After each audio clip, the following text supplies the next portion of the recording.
This is how you change the notification sound on your Android phone. First, I want to show you the current notification sound, and that's the notification sound. Okay, so how you change the notification sound? Open the settings and go to sound and vibration.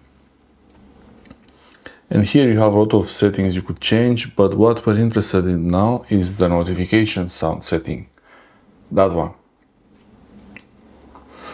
And here you can choose none, so there is no sound, or you can, this is the existing one.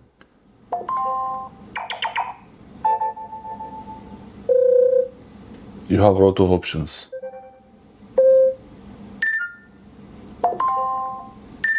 Okay, so let's choose this one. I close it, and when I try to check the notification volume,